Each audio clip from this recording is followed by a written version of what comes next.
We have Dan Perry, international affairs expert, and our security analyst, Jonathan Regev, joining us as well. How much of Smotrich's push, in your opinion, right now for annexation is about practical strategy versus just political posturing? Oh, I think Smotrich is a genuine ideologue who wants to maximize the utility of a government that might just give him this because of its desperation to keep the coalition together for a lot of reasons, including the delaying of the October 7th reckoning and everything else. Why is it so otherwise so unlikely they would ever get this? Because most Israelis oppose it. Now, it depends what kind of annexation you're talking about to a degree. If they annex a square kilometer somewhere, that's a violation of principle that you shouldn't do such things unilaterally, but it doesn't change anything on the ground. Smotrich's plan is to annex the entire territory minus about 6 cities. So it looks like little islands within the West Bank, and if it's annexed, it will be little islands within Israel. It very much will remind people of the Bantustans in South Africa. No one will take it seriously. It'll look like Israel's annexing the whole territory, but not the cities, in order to pretend the population isn't there. That will very badly undermine Israel's claims to be a democracy. It will rattle its relations with the entire planet, other than potentially the Trump administration. It's conceivable that the uniqueness of the moment from Smotrich's perspective and the Israeli far right's perspective is that you could actually do this and not make an immediate enemy of the White House. But everyone else will be outraged. So the UAE signed onto a peace treaty with Israel largely to avoid this. Remember back in 2020, the narrative was that Netanyahu was threatening to do annexations, partial, small annexations in the West Bank, and their excuse for having done the deal, even though there was no Palestinian state process at the time, was at least they had forestalled the annexations. Right. If Israel then does that, that betrays the spirit of that deal. But beyond that, Israel can probably expect to be expelled from the European Union, where it is an associate member. That is its major trading partner. You can be sure that even though Trump may somehow go along, the MAGA movement is very badly split on Israel, and half of it will be against. The entire Democratic Party will be against. Israel will be at loggerheads with the entire planet and headed towards a reality where it's a non-democratic binational state. All right, stick with us because we're turning to our next topic here. Israel says that as it's preparing to expand its ground operations into Gaza City, Hamas is trying to trap civilians inside. According to defense sources, as many as 80,000 residents have fled in just the past 3 days, often sneaking past Hamas checkpoints despite threats and blockades. Now, the IDF even released an audio recording that was said to capture a Gaza City resident describing how Hamas operatives ordered people to go back home. Now, Israel says this shows Hamas is using civilians as human shields while pushing a narrative of forced displacement. At the same time, Israel is scaling up humanitarian zones in the south, while Hamas insists that no place in Gaza is truly safe. And I'd like to turn back to our guests in the studio on this right now. You know, I think the first question is, what do we actually know about the scale of evacuations from Gaza City, and how credible are Israel's claims that Hamas is blocking people from leaving? We don't have, at least I have not seen evidence. We are told that hundreds of thousands have left or are preparing to leave. There's a very open question about where they're meant to go. There aren't facilities that can really receive them. Even healthy young people, never mind the elderly, the infirm, children. It is unbelievably messy, but it's also necessary if Israel is serious about going in there. And then you have to separate the unarmed and the civilian from Hamas terrorists. All I can say is this: if Israel really goes ahead with this, and it turns out not to be a bluff in order to extract concessions, as I hope that works in the negotiations. If they really go into Gaza City with a plan to occupy it and to do a military administration and to govern millions of Palestinians in Gaza over the long term, you just watch in amazement, because that will be so unpopular in Israel, so costly. The military has recently assessed that it would kill, in the short term, 100 Israeli soldiers. It's very likely it might kill the hostages. It'll give rise to all kinds of conspiracy theories that the government is okay with that because life would be simpler if there were no hostages. It's a mess. Jonathan, I'm interested to hear your take on what we know about these humanitarian zones, what the plan is in terms of getting these civilians to be moved to a safer area. What we know is what the army tells us. There's no real access to what goes inside. So what we know is what the army tells us. And in that recording, which you mentioned, the IDF spokesperson in the Arabic language is telling the population of Gaza that further south in the area of Mawasi, not far from Khan Yunis, there's food, there's drinks, there's water, there's shelter, and there's safety. That's as far as we know. Can you really pack the 800,000 people that are expected to move south from Gaza, along with the hundreds of thousands that are already there in such a small area? I don't know. Israel is saying yes. The army is saying yes. But of course, this is the army's version. What is the real version? I don't know. Gazans, of course, have a different version, and it's this difference of versions in which we all receive, but we do not really know what is true. You can pack them, but can you pack them into such an area and under humane circumstances? And I think the answer probably is no. The other question, which you asked and I didn't answer, is could it be that Hamas is preventing it? Do you have evidence of that? I have to say Hamas is so diabolical that clearly they're capable of this. That's clear. That's clear. But for them to actually do this would involve the complete abdication of any effort to maintain popular opinion in Gaza. So, I don't know that they're doing this. Do you? I don't know that they're doing this. It would not surprise me. I'll put it this way. It would not. Are they capable of doing this to the Gaza population? Sure. In my opinion, absolutely. Yeah. All right. We are turning to our next story now. You may have seen this headline earlier this week all over international media outlets. On the BBC, it read, Israel committing genocide in Gaza, world-leading experts say.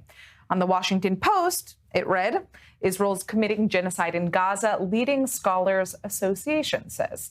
These articles are referring to a resolution that has just been passed by the International Association of Genocide Scholars, otherwise known as the IAGS, which states that Israel's conduct meets the legal definition laid out in the UN Convention on Genocide. Now, this organization is being called and cited as the world's leading association of genocide scholars.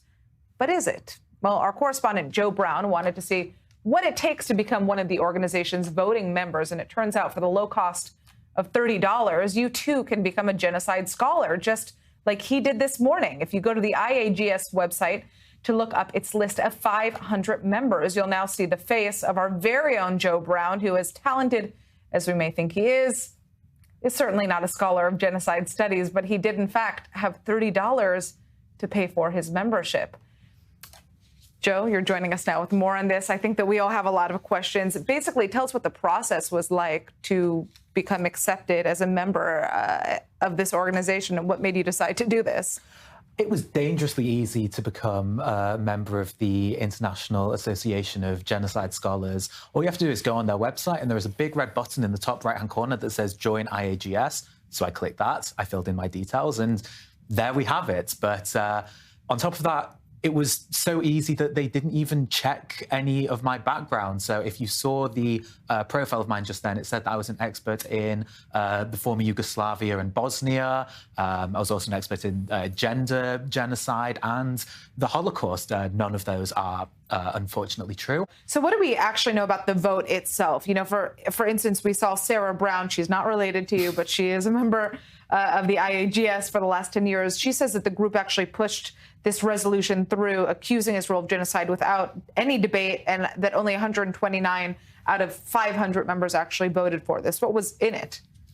So the organization itself, as you say, only has 500 members, which in itself is not a great amount. But usually for these kind of things, they have a town hall-like event. It's a virtual event in which everyone can join in. They can give their pros, their cons, and then afterwards they're able to vote after this debate, and they're able to decide whether it should pass or whether it shouldn't, whether it passes the legal definition of genocide or whether it fails to meet that threshold. In this instance, they did not do that. Sarah Brown said that she tried to show her objection. She tried to speak to them about it, but they weren't hearing it. They didn't even do any kind of public vote. This was solely the directors who decided this, and they cherry-picked certain people who they believe would help push forwards this agenda. And the reason why they're doing this is unknown, but it is worth noting that the International Court of Justice is still investigating Israel for these accusations of genocide. And if the leading experts, as they call themselves, if they are the ones to say that this is a genocide, then that could very easily sway the judge's position. This is something that could be brought forward to The Hague, and this could have very severe repercussions. You could be a part of that now. Evidently so. Dan, I know that you were tweeting about this, you were writing about this. Give us a kind of quick update on what you had to say about this before we go out for the commercial break. Well, genocide is very, very serious business, but there's a funny business about this organization. It's named so as to appear to be scholarly, but in fact, there's nothing scholarly about it. They let in not only our own Joe, but also any activist, any person interested in genocide, politicians, whoever. Perhaps a minority are actual scholars. As was noted, barely a quarter took part in the vote.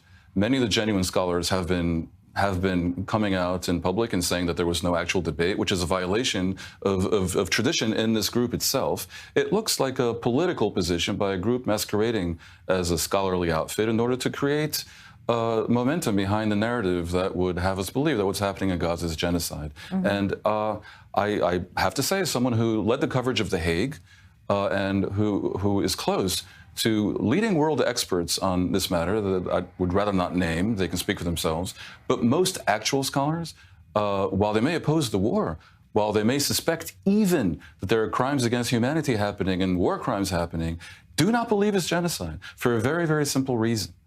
If Hamas handed over the hostages and surrendered tomorrow, clearly the war would stop. Therefore, it's not genocide. If it was a genocide, an intent to destroy the Palestinian people, no force on earth other than the defeat of Israel could possibly end the war. According to AP, construction has ramped up at the Dimona nuclear site in the Negev, and experts say it could be a new heavy water reactor, or even a facility for assembling warheads. Now, Israel has never confirmed having atomic weapons, but the timing certainly raises eyebrows. This comes less than 3 months after Israel and the U.S. bombed Iran's nuclear facilities. With secrecy still surrounding Dimona, questions are mounting now over what Israel's really building and what it means for the region. What message do these images, does this construction send internationally, especially in light of Israel's policy of nuclear ambiguity? It's a very strange form of nuclear ambiguity because it really isn't. I mean, Israel wants deterrence.